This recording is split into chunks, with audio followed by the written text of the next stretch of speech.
Et bonjour à tous et à toutes, c'est Bios, de retour à la FFJDR sur plusieurs plateformes de stream, sur YouTube, sur la FFJDR et chez moi-même, chez Bios. Actuellement, nous sommes accompagnés de Valombreuse, créateur de son JDR. Salut. Qui est juste à ma droite. Donc du coup, il va nous expliquer concrètement, se présenter, son jeu qu'est-ce que c'est, et plusieurs d'autres questions qu'il va avoir actuellement. Donc Valombreuse, je te laisse te présenter. Ouais, bonjour à tous.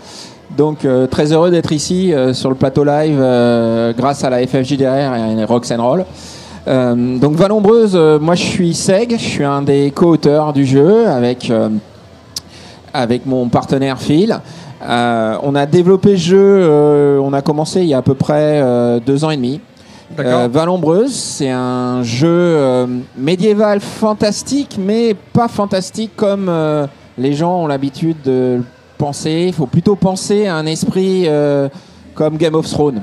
C'est-à-dire que le surnaturel existe, le fantastique existe, mais c'est pas le commun des mortels, on va dire. Ok. Donc Valombreuse, en fait, pour raconter un peu l'histoire, c'est un monde, un continent qui s'appelle Cepheus, qui a été fondé par 13 dieux. Ces dieux se sont répartis le continent en 13 royaumes différents. Est-ce que tu as des images de ces 10 dieux? Oui. Alors, si à la régie, alors ça c'est plutôt le tarot, mais en fait les dieux ont une connotation animale. Donc on va avoir le dieu lion, le dieu loup. Le dieu le dragon, ils ont tous une connotation animale, sauf 2, le soleil et la lune. D'accord. Donc en fait, ces dieux, ils ont fondé leur royaume.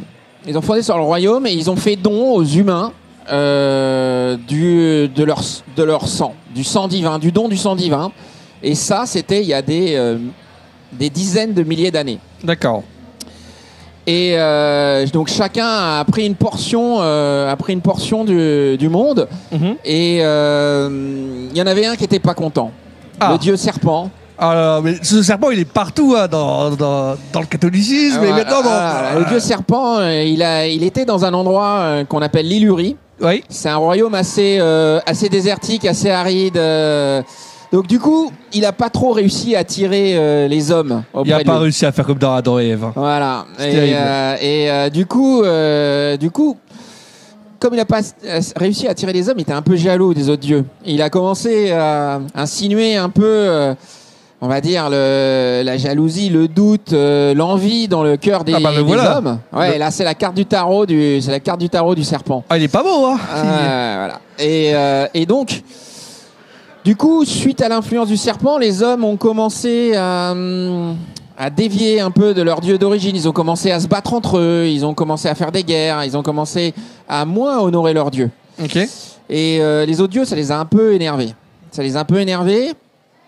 Et du coup, il y a eu un affrontement entre les dieux et les autres dieux ont réussi à vaincre le dieu serpent et à le bannir du monde. Et derrière ça, du coup, eh bien, là on voit l'image du blason du royaume d'Illurie, donc qui représente le dieu serpent, en vert.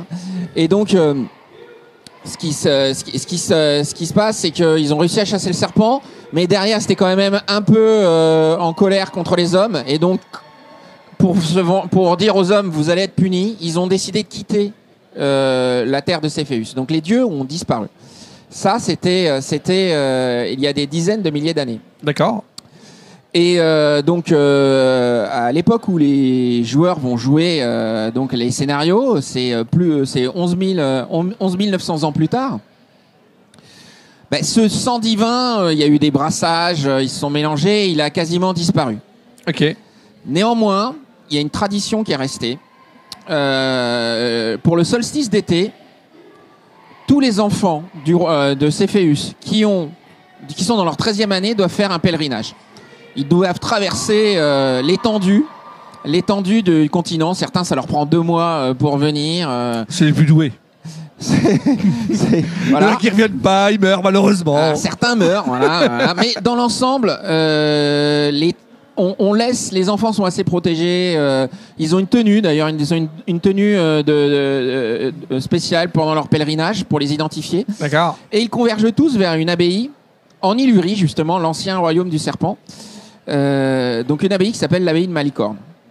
Et pourquoi là? Parce que, en fait, dans cette abbaye, ils ont une ancienne relique qui permet de tester le sang des enfants. Donc tous, ils vont tester leur sang. D'accord. Et pour la plupart, on va leur dire désolé mon petit gars, ton sang ne vaut rien, retourne bêcher tes champs, va voir tes parents, merci d'être venu. Ah, mais c'est un petit peu... ça me fait penser à une série qui est Doctor Who. Ah, par rapport justement au son des tambours que le maître du temps est devenu fou. D'accord, je connaissais pas. Donc du coup, c'est pour ça que le maître du temps est devenu complètement cinglé. Donc du coup, ça me fait penser un petit peu à ça. D'accord, ok. Doctor Who, moi j'ai pas regardé, mais je connais la série, mais je l'ai pas regardé. Donc c'est vieux, c'est très très. Oui, c'est vieux, mais ça reste encore d'actualité. Il y a des nouvelles saisons. Mais c'est un très beau clin d'œil, même si tu n'y as pas pensé. Mais c'est un très beau clin d'œil. Pour le coup, c'est involontaire. Et donc on teste le sang des dieux, et pour certains, c'est très très rare.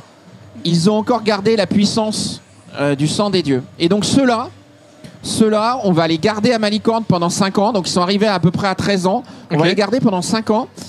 Et on va leur apprendre à maîtriser la magie de sang, qui est la seule magie qui existe dans le monde. Et aussi, ils vont devoir choisir un ordre. Donc en fait, pour expliquer un peu le parallèle, l'ordre, c'est comme une guilde, c'est son métier.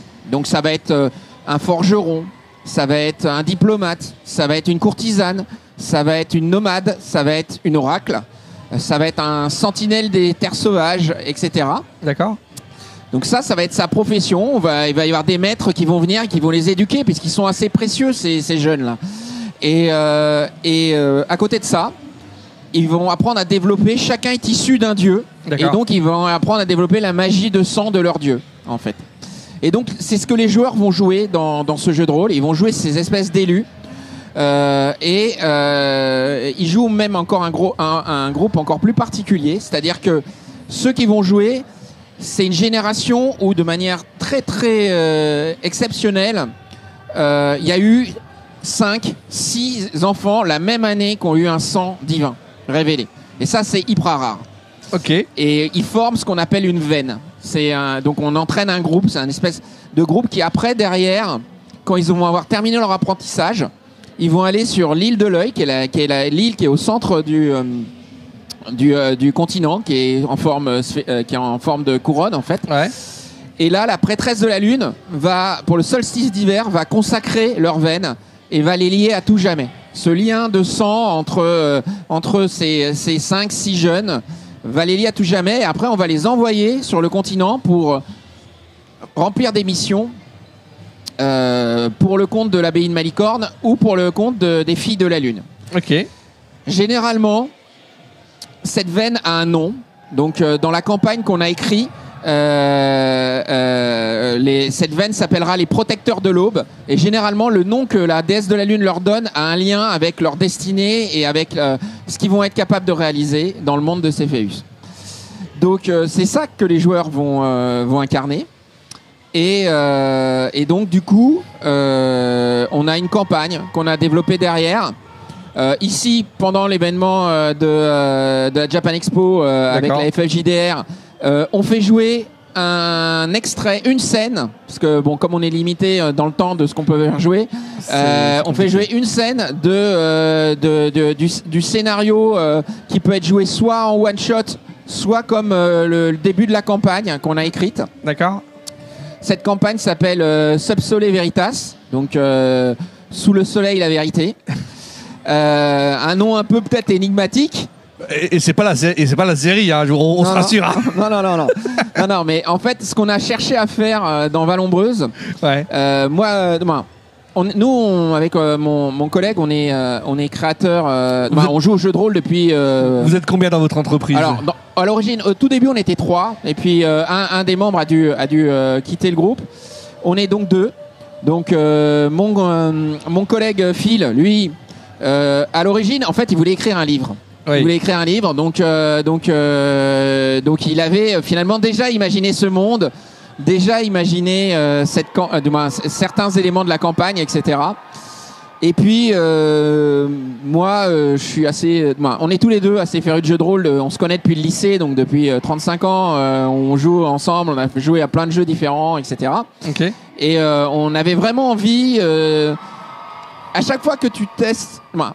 quand tu joues à des jeux qui existent déjà, il y a des choses que tu aimes, il y a des choses que tu n'aimes pas. Et donc, on s'est dit, on va créer on va dire un jeu de rôle qui correspond à ce que nous on aime et donc du coup on a au tout début Vallombreuse, on était parti sur un monde dans le système de la licence publique de Donjons et Dragons.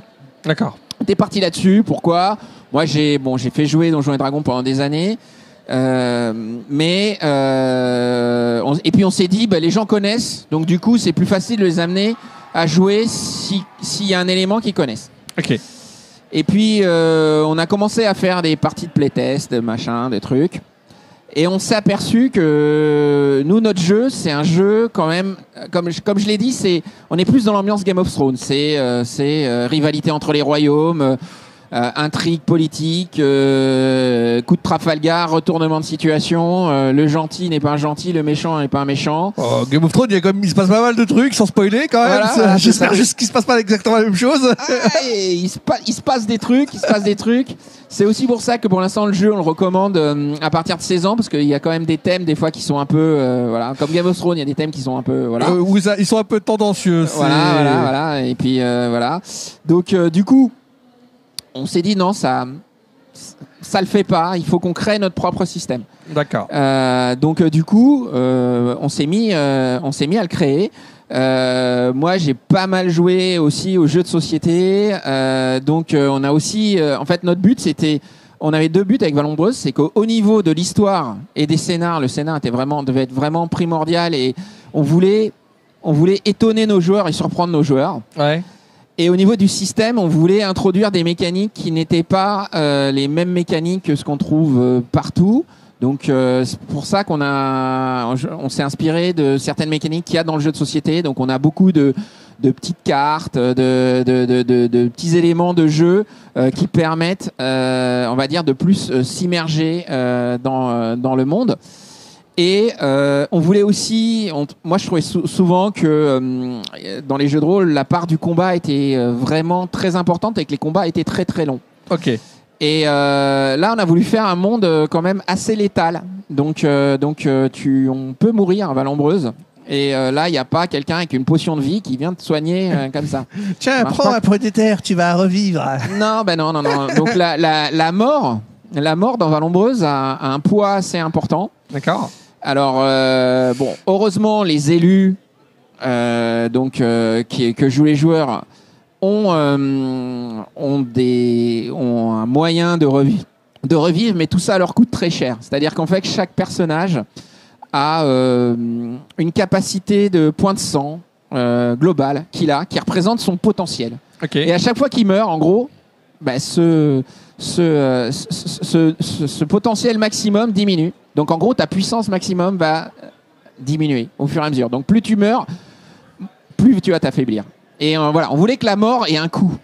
Et pas que les joueurs fassent des actions, que quand je fais une action, je réfléchis à ce que je fais avant de me lancer et de mourir bêtement. C'est ce qu'il y a dans le monde du roleplay. Il faut faire attention à ce qu'on fait. Tout acte a ses conséquences. Exactement. Donc c'était l'idée. Donc du coup, on a mis justement des mécanismes pour que dans les combats, par exemple, on a une carte, par exemple, le combat se fait par zone. Ouais. Et au début du combat, les joueurs choisissent. Ils ont chacun une petite carte qui leur permet de programmer 2 actions de manière cachée. Oui. Donc par exemple, ils vont dire moi je vais faire ma première action, c'est je vais faire un déplacement. En déplacement, je vais me déplacer d'une zone. Et puis ensuite, je vais faire une attaque parce que je vais attaquer un gars qui est dans cette zone. Sauf que dans la vraie vie, on ne fait pas vraiment des combats, mais c'est dangereux quand même. Réalité... T'imagines, tu sors, tu vas boire ton café, voilà. Qui t'agresse. Ça peut arriver, mais bon, je le souhaite à personne. Voilà. En fait, ce qu'on a voulu faire, c'est cet aspect d'incertitude. Quand tu t'engages dans un combat, tu sais pas ce qui va se passer. Ouais. Donc, potentiellement, ton ennemi Lui, il a décidé de quitter la zone, ou il a décidé de faire autre chose que tu n'avais pas prévu. Donc, tu as programmé tes actions en avance, puis après, tous les joueurs le font, le MJ le fait pour les personnages non joueurs, et après, on révèle les actions et on les joue dans l'ordre de la programmation. Ce qui fait que derrière, on va avoir des surprises. Ah, moi j'ai bougé là, mais mon adversaire, il est plus là parce qu'il s'est barré. Qu'est-ce que je fais ? Alors, j'ai la possibilité de changer mon action, mais du coup, si je change mon action, c'est un peu comme dans la vraie vie, je suis moins préparé, donc du coup je vais avoir un malus. Donc mais du coup je sors mon arbalète, j'essaye de le tirer parce qu'il s'enfuit, mais du coup je prends tout le temps de faire ça et donc je vais être moins bon dans mon tir. Donc voilà, c'est des petites mécaniques qu'on a essayé d'introduire comme ça. D'accord. Et là par exemple depuis le début on voit pas mal les cartes. Ça c'est les cartes de l'oracle. Donc dans les ordres, j'ai dit les personnages sont définis par deux facettes. Un ordre, sa profession, et s'aligner sa magie de sang. Okay. Donc un des ordres, c'est l'oracle. Donc l'oracle, lui, il a cette capacité, cette sensibilité au mystique, qui va faire que il va pouvoir voir des événements qui sont passés, qui vont se passer ou qui se passeront. Et pour ça, donc les joueurs qui viendront jouer à la table. Ils ont un tarot et en fait, en fonction de quand le joueur veut utiliser son aptitude, il tire la carte de tarot, on l'a mélangée en fonction s'il la tire à l'endroit ou à l'envers. Eh bien, chaque carte a une thématique et donc la vision que l'oracle va avoir va correspondre à la thématique de ce qu'il a. Donc, il va pouvoir voir une scène un élément qui peut-être va les aider dans le scénar pour comprendre ce qui va se passer ou peut-être parce que c'est jamais clair, c'est un truc un peu flou, un peu sujet à interprétation. Oh, mais c'est de l'oracle aussi, c'est voilà. C'est pas de la science exacte. C'est pas de la science exacte. Et donc du coup il y a cet mécanisme là et généralement l'oracle dans toutes les parties qu'on a fait tester, c'est un personnage qui plaît beaucoup. Donc les gens aiment bien cet aspect je tire les cartes, je vois ce qui... C'est un esprit qui tout double en fait. C'est soit que c'est vrai, soit c'est un fail et... soit j'ai mal interprété et par contre j'emmène mes camarades sur une fausse piste. Donc voilà, donc ça c'est un exemple. On a dans les autres ordres qui existent, puisque je suis sur les ordres, on va avoir l'ingénieur. L'ingénieur, lui, c'est un petit côté, du coup, dans le monde, c'est un petit côté un peu steampunk. Okay. Il va pouvoir créer des inventions. Donc, on a créé tout un système avec des composants qui permet de créer, que l'ingénieur, en fait, il imagine une invention et avec du temps, des ressources, il va pouvoir réaliser l'invention qui lui plaît. Donc on rappelle aux gens, vers quelle année se base ton jeu approximative? Alors là, c'est une chronologie vraiment à part. Ça reste du médiéval. Donc normalement, il n'y a pas de... Mis à part l'ingénieur, qui est un personnage particulier, il n'y a pas d'armes à feu. On est dans le médiéval. Donc voilà. Mais l'ingénieur, lui, il va avoir cette capacité-là parce que, en fait, en particulier un ingénieur qui est issu d'une lignée, il va pouvoir créer avec son sang divin, il va pouvoir créer des réserves d'énergie qui vont pouvoir activer, on va dire, des espèces de robots ou des choses comme ça. Par exemple, dans la campagne, parce qu'on a choisi dans la campagne de fournir en entrée des pré-tirés qui sont assez développés pour qu'il y ait une meilleure immersion dans le jeu. Donc après, si les joueurs veulent jouer avec leur propre perso, ils peuvent. Mais donc l'ingénieur s'appelle Noah. Et cet ingénieur, il commence avec un petit chien mécanique qui s'appelle Nala. Et ce chien était en fait son chien quand il était ado et qui a eu un accident. Et donc son père, qui est lui-même ingénieur, a en fait créé une espèce d'exosquelette autour de son chien Nala pour qu'il continue à pouvoir le suivre partout malgré l'accident qu'il a eu. Donc par exemple, l'ingénieur, lui, il va avoir son petit compagnon Nala qui va le suivre avec lui. C'est mignon. C'est mignon. Puis Nala, des fois, peut être efficace.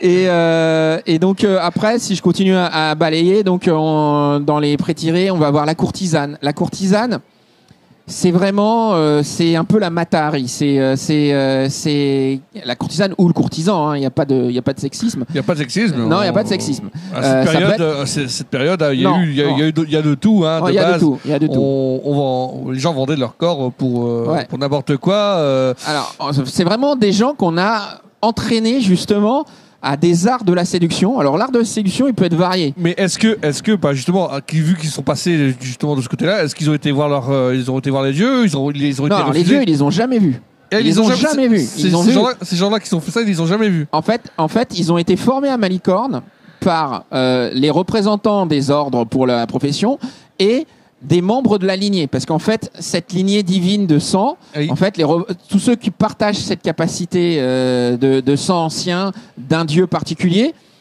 ils ont formé en fait une lignée, donc ils sont entraînés par des gens qui ont eu les mêmes pouvoirs qu'eux, un peu plus avancés. Donc ils ont vu que des représentants des dieux quelque part, mais jamais les dieux en lui-même, parce que en fait ce mystère autour des dieux, ça fait partie de l'intrigue, parce qu'en fait Vallombreuse, comme j'ai dit, c'est un jeu à secret. Donc au fur et à mesure que les joueurs vont jouer, faire des scénarios, ils vont découvrir, c'est comme les pelures d'oignon. Ils vont enlever une pelure d'oignon pour découvrir ce qu'il y a à l'intérieur. Bel exemple. Et voilà. Et donc du coup, l'idée c'est qu'au fur et à mesure qu'on joue,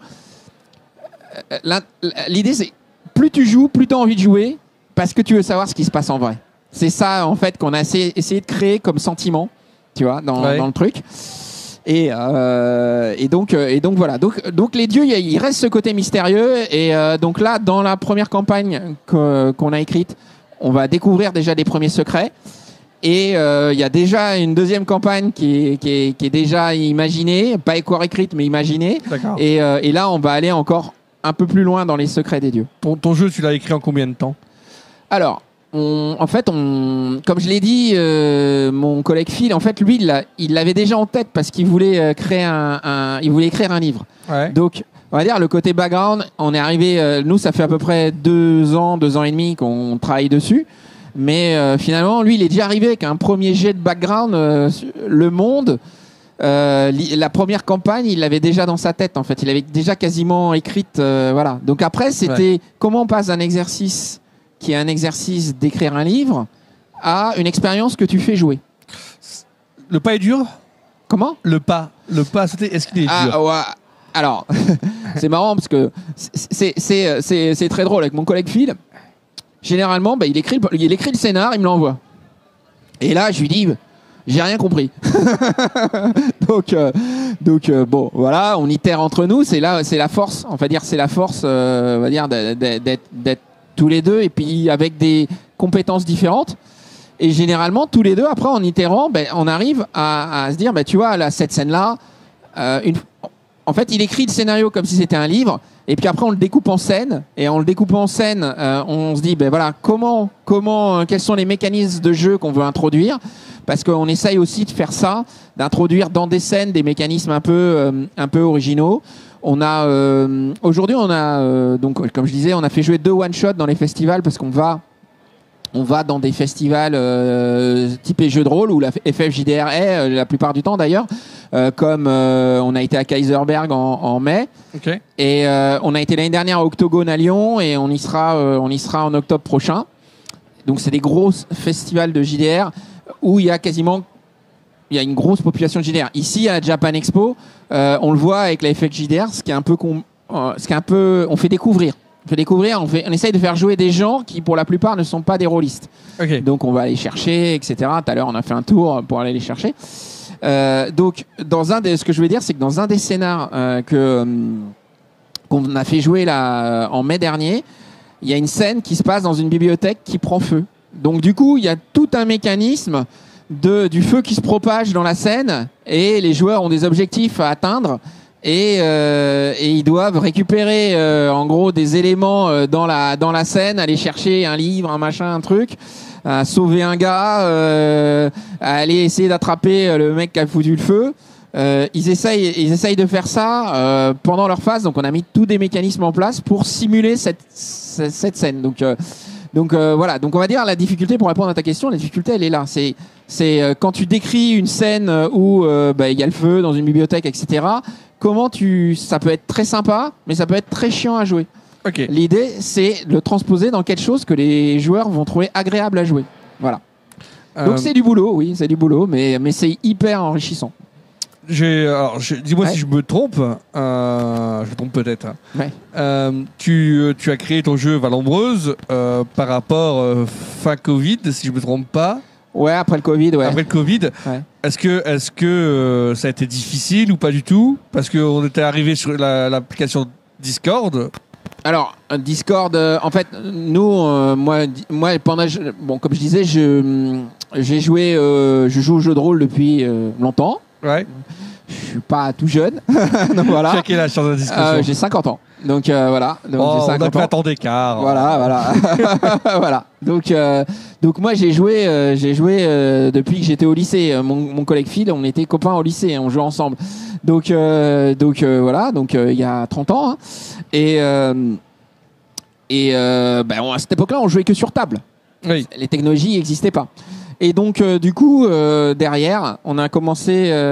Moi, pendant un temps, vie de famille, tout ça, j'ai un peu moins joué aux jeux de rôle, etc. Puis après, il y a quelques années, je m'y suis remis. Et avec le boulot, c'est pas forcément toujours évident. Donc, j'ai aussi commencé à jouer en ligne. Ok. Donc, avec souvent, effectivement, le son sur Discord. Et en utilisant des plateformes de jeux virtuels type Foundry, par exemple. Et d'ailleurs, pour Vallombreuse, on a développé un module Foundry pour permettre aux gens, parce qu'en fait, il y a quand même beaucoup de gens comme nous où ils jouent avec un groupe et puis les mecs sont partis aux quatre coins de la France, voire à l'étranger. Et donc, du coup, on fournit le module Foundry pour jouer le jeu. Comme ça, même si ceux qui veulent jouer à distance, même si c'est moins sympa que la bière et les pizzas autour de la table, Ouais. ça permet quand même toujours de pratiquer le jeu de rôle. Et voilà. Et du coup, c'est la technologie qui a avancé, justement. Voilà. On va sauter, on va poser cette question. Cette Ouais. technologie, toi qui a un âge assez avancé, on va dire, du coup. Désolé de quand je le dis. Je vois, elle me fait tacler.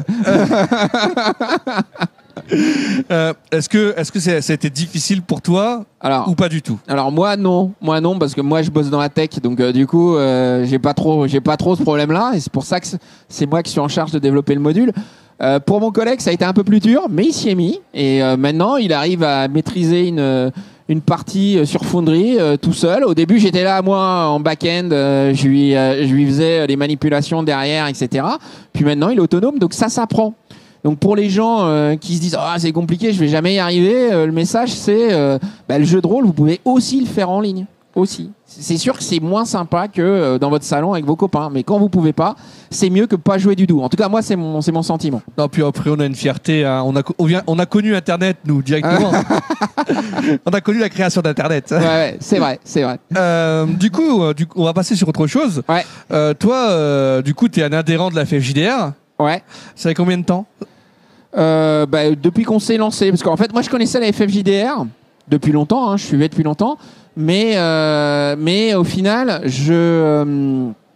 j'étais pas vraiment super clair de c'était quoi les actions en fait, qu'est-ce qu'on faisait avec, mais pas de leur faute, hein, ils communiquent, hein, c'était moi qui me suis pas assez renseigné, et donc du coup en fait c'est plutôt quand on a commencé à créer le jeu et que du coup on a commencé aussi à faire les festivals, qu'on a commencé à rencontrer les gens de la FFJDR en vrai dans les festivals, que on a compris l'initiative qu'il y avait derrière, l'intérêt qu'il y avait derrière, et que c'était important. Et j'en parlais tout à l'heure avec un visiteur qui venait de Belgique, où il disait que eux ils n'avaient pas de fédé de jeux de rôle en Belgique. D'accord. C'est quand même vachement important d'avoir des gens qui fédèrent l'activité de jeu de rôle en France, qui soutiennent les manifestations. Là, le fait qu'ils nous permettent de faire venir découvrir le jeu de rôle comme ça pendant 4 jours à la Japan Expo, c'est super, parce que c'est comme ça qu'on va faire grossir le nombre d'adhérents, qu'on va faire connaître notre jeu. Et je t'avouerais, c'est vrai que moi au début le jeu de rôle ça a toujours été un truc un peu je dirais pas caché, mais moi j'ai commencé dans les années où globalement dire que tu faisais du jeu de rôle c'était pas bien vu, hein. Donc, non, c'était pas bien vu à l'époque, hein. Voilà, alors qu'aujourd'hui c'est plus le cas. Maintenant, tu as, comme je l'ai dit, moi, ma communauté, par exemple. Moi, ma communauté, je fais du jeu de rôle, mais du roleplay jeu vidéo. GTA 5, Red Dead, Gmod, Arma. Nous, on est plus sur du direct. Donc, du coup, les gens sont un peu plus ouverts d'esprit maintenant, dû au fait que ils s'intéressent justement au jeu de rôle papier. parce que on a aussi des forums, etc., qui sont à disposition. Donc c'est vrai qu'à l'époque, c'était pas trop bien vu parce que on paraissait pour des fous, hein. On passait pour des fous à l'époque. Hein. Oui, de toute façon, on l'est déjà un petit peu tout ça. Les chats, j'ai vu sur TikTok, il y a pas longtemps, les chats ont 7 vies, les rôlistes en ont plus de 100. Et ça me fait rire. Donc, faut pas hésiter. Moi, un avis personnel aux gens, n'hésitez pas à vous renseigner. La FFJDR a même un GPS rôliste pour ceux qui sont en France. C'est ça, et c'est super pratique. Voilà. Savoir où est-ce qu'il y a un club, une association avec qui vous pouvez jouer et qui peuvent vous faire découvrir. Parce qu'en fait, souvent, il y a plein de gens, moi que je connais, qui ont envie, mais ils savent pas comment commencer. Et du coup, c'est un bon moyen de commencer. Et puis, ça permet de faire des rencontres, tout simplement, en plus. Ça fait. Et donc, du coup, il faut pas hésiter. Donc là, on a un QR code qui est juste là et que normalement, il y a un bandeau qui a été fait. Où concrètement, vous pouvez participer et vous inscrire aussi à l'événement, à la FFJDR, pour découvrir justement des jeux de rôle. Là, actuellement, on a du médiéval. Ou post-médiéval. Non, médiéval. On a le champ de Cthulhu qui est là-bas. On a pas mal de jeux. Il y a des jeux aussi enfantins. Donc, si vous êtes à la Japan Expo, n'hésitez pas, si vous êtes avec vos enfants. Mais là, on est avec Valandrome. Désolé, Valandrome, c'était une parenthèse. Valombrose, là, on s'est pas trop conseillé. Non, Valandrome, c'est 16 ans. C'est un peu trop dur pour des thèmes un peu durs. Voilà. Pour des jeunes, il vaut mieux pas. Donc, mais il y a pas mal de jeux à la Japan et ça vous permet de mettre un pas dedans. Après, voilà, on a la FFJDR. Est-ce que la FFJDR t'a beaucoup aidé, du coup, toi, de ton côté? Alors, en fait, pour nous, la FFJDR, c'est vraiment... quand tu crées un jeu de rôle, la difficulté, c'est la visibilité. Oui. Parce que il faut créer une communauté. Il faut être visible parce que tu peux avoir le meilleur produit du monde. Si les gens savent pas ce qu'il existe, ça donnera rien. Donc dans la visibilité, clairement, la FFJDR permet, comme là, d'avoir des occasions, parce que si d'un point de vue personnel, tu dois te prendre un stand Japan Expo, c'est pas les mêmes budgets. Hein. Quand t'es en phase, nous on est en phase de développement du jeu. Il est pas encore commercialisé et donc du coup on n'a pas de rentrée d'argent qui est associée au jeu. Pour l'instant, c'est pour ça qu'on sur notre site on permet de télécharger le livre de règles gratuitement pour que les gens y jouent gratuitement. On fournit le module Foundry gratuitement aussi pour faire découvrir le jeu. Et puis quand on aura construit une communauté, comme quand les joueurs nous diront votre jeu il est top, vous devriez aller plus loin, du coup là on pensera peut-être à faire un financement participatif, etc. Et donc du coup la FFJDR permet ça. C'est-à-dire qu'elle te permet à travers son action, ses membres, sa participation aux événements, de te donner de la visibilité et de faire connaître ton jeu vis-à-vis d'une communauté. D'accord. Alors du coup, une question un peu plus personnelle. Ouais. T'es pas obligé de répondre. C'est vraiment privé. J'ai entendu que t'avais une vie de famille. Ouais. Est-ce que ta vie de famille, elle a accepté justement que tu fasses un jeu de rôle? Est-ce que ça empiète sur ta vie privée ou pas du tout? Alors, moi j'ai de la chance, c'est que j'ai une famille qui est orientée autour du jeu. C'est-à-dire que ma femme, elle travaille pour un éditeur de jeux de société, donc ça aide. Voilà. Un petit peu. Voilà. Et mes gamins, ils ont baigné là-dedans depuis tout petit. Donc pour eux, ils sont hyper fiers en fait. Ils sont hyper fiers que on est en train de tu vois, je suis sûr que quand ils verront s'ils regardent le live là ou quand ils regardent le replay, ils vont être hyper fiers qu'on ait pu présenter le jeu. Je sais que mon collègue Phil, donc le co-auteur, il est en train de regarder le live. Il est en vacances actuellement, il pouvait pas être ici, donc il est en train de regarder le live là en direct, son lieu de vacances avec sa famille. Donc j'en fais un petit coucou d'ailleurs. et donc en fait, on va dire nos familles, ils ont compris que à côté de notre boulot, on avait besoin aussi d'un autre truc. Et le JDR, ce qui est génial dans le JDR, et ça on a été étonné plein de fois dans les festivals, c'est que tu mets une table des gens qui viennent d'horizons complètement différents. Complètement différents. Vraiment, dans la vie, ils font pas du tout les mêmes choses. Dans la vie, tu dis, limite, ils se parleraient jamais. Et en fait, avec la magie du jeu de rôle, ça marche. C'est-à-dire que les mecs, autour du jeu, ils rentrent dans leur personnage et ils fonctionnent ensemble en tant que groupe pour jouer leur scénario. Et ça, moi, je trouve ça magique. Donc ça, je veux dire, nos familles l'ont compris et ils nous soutiennent à fond là-dessus. Ok. Voilà. Je suis très content pour toi. Du coup, c'est parfait. Du coup, là maintenant, je vais te poser une question professionnelle. Ouais. Donc, on est en 2024. T'as connu Internet. T'as eu les avancées technologiques qui sont arrivées. Ouais. Et là, actuellement, on a une avancée qui est un petit peu, on va dire, compliquée pour les créateurs de jeux de rôle. Je vois où tu vas en venir. Et du coup, toi, qu'est-ce que tu en penses justement de ces IA, toi? Alors, nous, on l'utilise. Clairement, je vais le dire, on l'utilise. Pourquoi? Tout simplement parce qu'on n'a pas d'illustrateur dans l'équipe. D'accord. On n'a pas d'illustrateur dans l'équipe. Donc là, pour l'instant, le jeu, il est en phase de développement. Et c'est hyper compliqué de promouvoir un jeu sans visuel. Regarde, tu vas dans un salon, la première chose que les gens regardent, c'est les images. Si t'as pas d'image, c'est très difficile d'exister. Donc nous, on utilise aujourd'hui l'IA pour, on va dire, montrer un peu la vision, parce que ce monde-là, il est dans notre tête pour l'instant. Oui. Alors, on l'utilise de deux manières. On l'utilise d'une part pour nous, entre nous, communiquer. C'est-à-dire que quand Phil, il a inventé un personnage dans sa tête, bah, il a beau me le décrire sur papier avec du texte, s'il me fournit une image à côté, eh ben, ça m'aide vachement plus à visualiser le mec et à comprendre ce qu'il dit. Et lui aussi, ça l'aide à grandir dans son processus de création. Donc nous, on l'utilise pour le jeu en développement. À terminaison, alors, et d'ailleurs, je fais un appel à candidature. En fait, nous, idéalement, on aurait adoré qu'on ait un troisième membre de l'équipe qui soit un illustrateur parce que la machine, moi je travaille, comme j'ai dit, je travaille dans la tech, donc aussi naturellement j'utilise ce genre de technologie, mais l'IA remplacera jamais l'humain, jamais. Ça, c'est sûr. Donc un illustrateur, ce qu'il va amener, c'est qu'il va prendre justement, il va créer une vision du monde qui lui est propre, il aura son style, il aura un truc que l'IA sera incapable de faire. Donc ça, soyons clairs. Donc nous aussi, il y a un illustrateur qui nous écoute, qui dit « Ah ouais, votre projet a l'air super cool, j'aimerais bien faire partie du groupe. » Welcome. Et dans ces cas-là, on aura, voilà, il aura libre champ de créer, de donner sa propre vision de notre monde. Mais aujourd'hui, il faut qu'on se démerde. Donc comme on se démerde, on utilise les outils qui restent. Mais encore une fois, je pense... alors, je comprends, moi, la crainte de la communauté des illustrateurs, etc. Hein, c'est normal. Moi, je pense que l'IA fait des trucs super chouettes, mais ça remplacera jamais un illustrateur qui est doué. Nous, malheureusement, on n'a pas ce don, ni l'un ni l'autre. Il n'y a aucun de deux qui a le don pour faire des belles illustrations. Donc, pour l'instant, on se débrouille.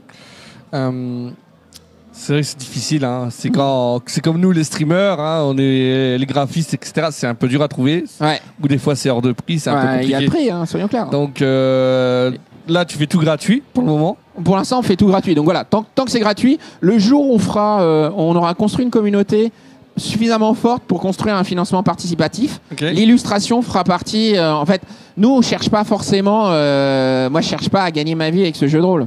Ouais. Je cherche à ce que ce jeu de rôle puisse se développer sur fonds propres. Donc, le jour où on fait un financement participatif, eh ben l'argent qu'on récoltera servira à, si on n'en a pas trouvé avant, à avoir entre autres un illustrateur pour qu'il illustre notre jeu. D'accord. Du coup, est-ce que tu as un Twitter, un Facebook, quoi que ce soit? Alors, on a un Discord. Un Discord. Alors, je publierai sur la FFJDR. Là, c'est vrai que j'avais pas donné le Discord, mais sinon, on a un site internet où on trouve tous nos réseaux. Donc, on publie sur Instagram, on a un Facebook, on a donc sur Facebook, si vous cherchez Valombreuse, vous allez nous trouver.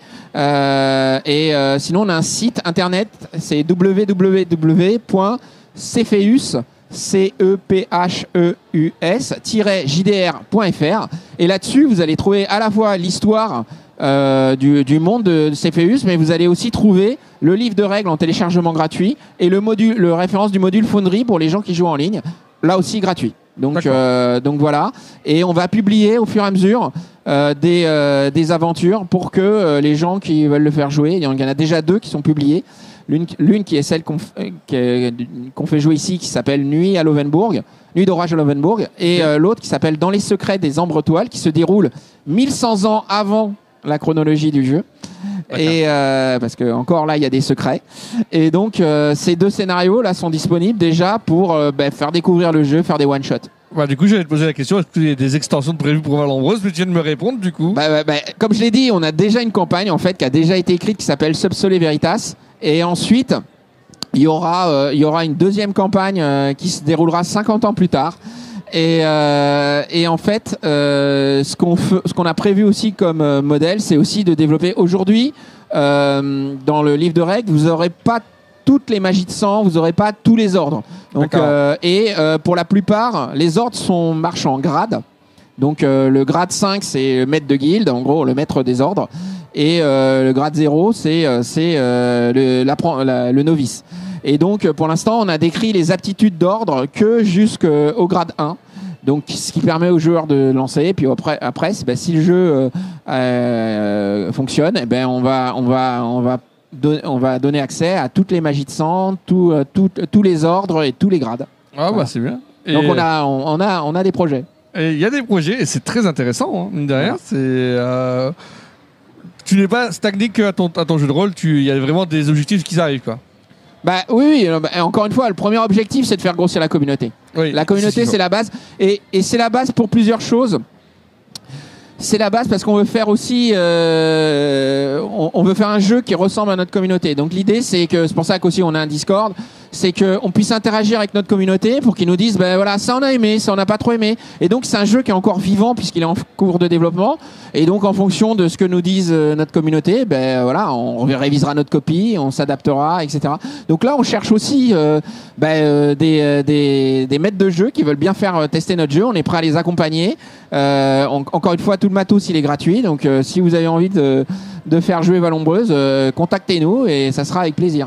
Donc est-ce que là, pendant la Japan Expo, tu seras là? Ouais, je suis là jusqu'à dimanche. Donc ceux qui veulent venir, il n'y a pas de souci. Est-ce que tu as déjà eu un petit peu de monde qui sont venus te voir? C'est mon premier jour aujourd'hui et je démarre par le live. Donc voilà. Donc là, pour l'instant, 0. Mais je sais que j'ai une partie qui arrive en début d'après-midi là. Bah écoute, donc, on verra ça. Verra ça.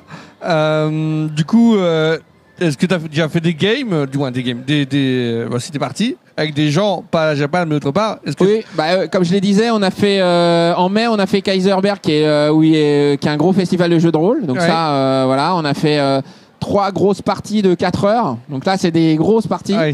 Voilà. Et l'année dernière à Octogone, on a fait 9 parties de 3 heures. Donc c'est. Est-ce que tu peux nous raconter une histoire qui t'a marqué chez Valombreuse? Alors, une histoire qui m'a marqué, c'est en fait le scénar par exemple qu'on fait jouer ici, qui s'appelle Nuit d'orage à Levenbourg. Il n'y a pas qu'une seule fin, il y en a plusieurs. Ah. Et donc du coup, en fonction de ce que les joueurs font, ils vont avoir des fins différentes. Et ça, c'est assez rigolo à faire jouer parce que en fait, quand on démarre le scénar, on sait jamais comment il va se terminer. Et vraiment, on a eu des expériences comme ça. Et c'est là aussi où on laisse libre champ. Ça reste un jeu qui reste aussi très axé sur l'interaction entre les joueurs, le roleplay et la créativité des joueurs. Donc en gros, à Valombreuse, il n'y a rien qui est interdit. Donc on laisse les joueurs explorer les pistes qu'ils veulent et nous, on s'adapte.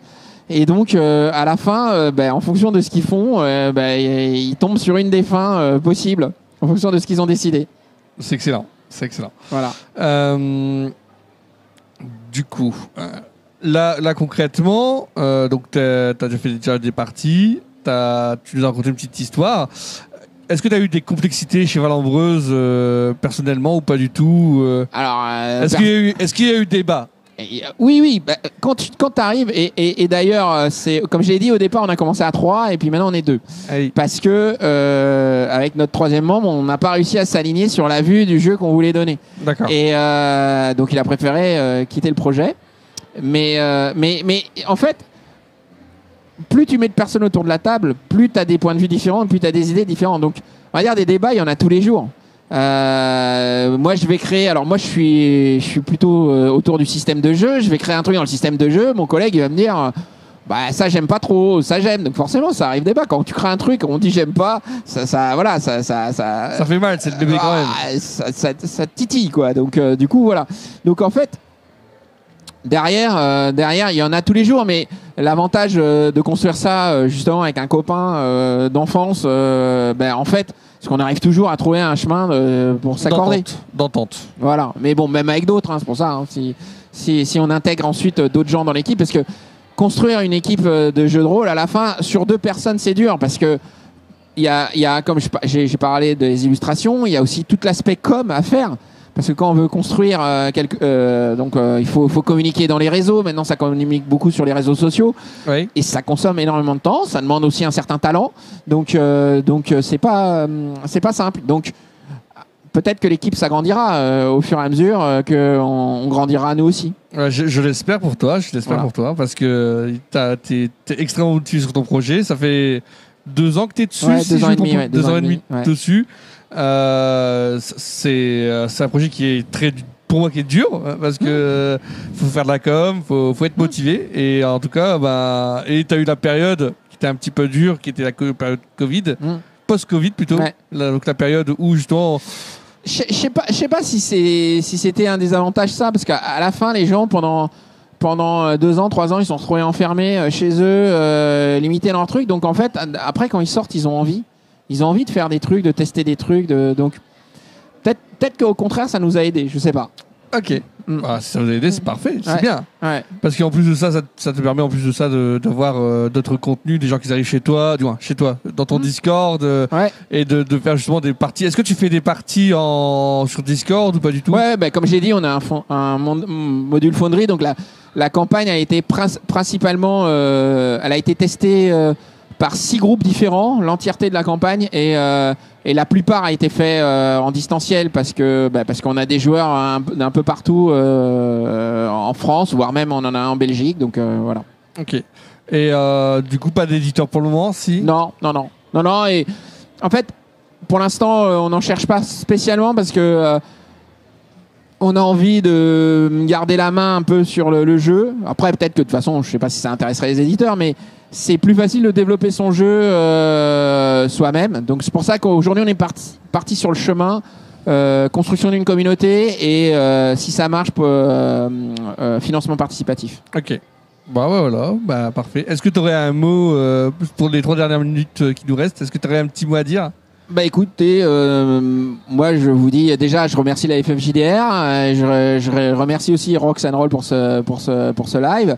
Et moi je dirais à tous les gens qui sont à Japan Expo, venez tester. Si vous n'avez jamais joué au JDR de votre vie, venez au stand de la FFJDR, venez jouer à un jeu. Il y a je sais pas combien, il y a au moins 20 scénarios qui sont proposés de styles différents. Venez tester. Vous allez ouvrir les portes d'un monde formidable. Parfait. Écoute, moi de mon côté, j'ai plus trop de questions à te poser. Merci à toi en tout cas pour l'interview. Je t'en remercie d'être venu. C'est ta première interview? C'est la première interview. Et alors, ton avis dessus? Moi je trouve que déjà vous avez fait un super taf au niveau du plateau. Moi je le trouve vraiment chouette le plateau. Et puis je me représente. C'est bien de voir aussi un peu l'envers du décor et puis tout le boulot. Là je discutais tout à l'heure avec Damien là, qui m'expliquait un peu tout l'envers du décor et le boulot qu'il y a derrière. Donc bravo à vous et honnêtement c'était cool. Je suis très très très heureux d'avoir participé. D'accord, merci à toi. Merci. Et du coup, pour le mot de la fin, n'hésitez pas, messieurs, dames, à vous inscrire à la FFJDR. Comme je le redis, donc il y a un QR code qui est juste là. Mais vous avez aussi éventuellement donc un panneau qui doit arriver normalement en bas si ça a été créé. Donc n'hésitez pas, c'est gratuit de mémoire si je ne me trompe pas. Les gens sont ouverts d'esprit, il n'y a pas de problème. N'hésitez pas à venir à la Japan Expo si vous y êtes, venir au Hall 4 pour justement essayer des parties. Donc il y a plus de, je pense, une vingtaine de stands. Il y a aussi Cerberus qui est présent pour peindre des figurines. Donc n'hésitez pas. Et Rox'n'Roll, si vous avez besoin de poser des questions aux équipes techniciens et autres, ils sont aussi présents. Donc voilà. Je vous remercie grandement et passez une bonne journée à vous. Et merci à toi, Valombreuse, d'avoir été présent ici. Merci. Allez, au revoir. Merci à tous.